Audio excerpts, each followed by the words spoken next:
The Gonski education reforms, the funding reforms that have been put forward by the federal government, have been proven to be a con by the federal government.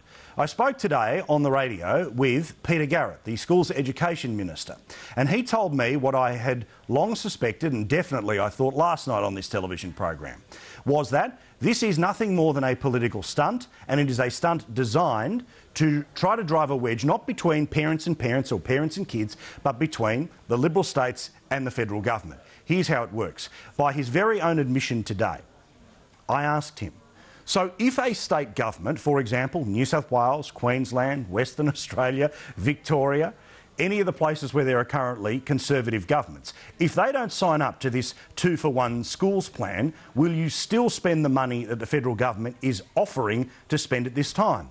The answer? No. So let's get this right. There is a desperate need for education funding, so desperate that we have to take money away from universities, so desperate that we have to make sure that every single university student who goes to university should leave with a debt, not get a discount for paying things up front.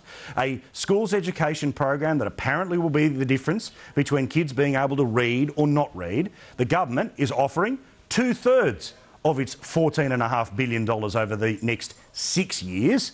But unless the states come up with 1/3, sorry, we're just going to keep the money.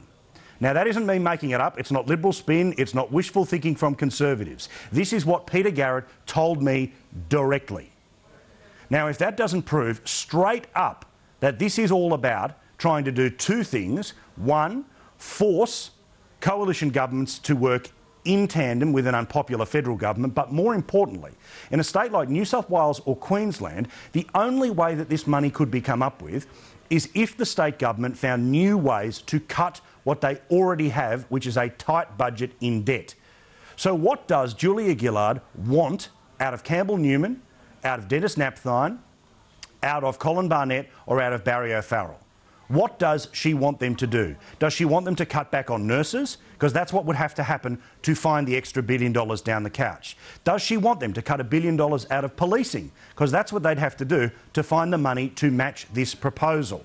And of course, the whole reason why they want those cuts to happen is because they expect outrage at the local level, and therefore going into an election, there would be some reason not to end up voting for the Liberal Party.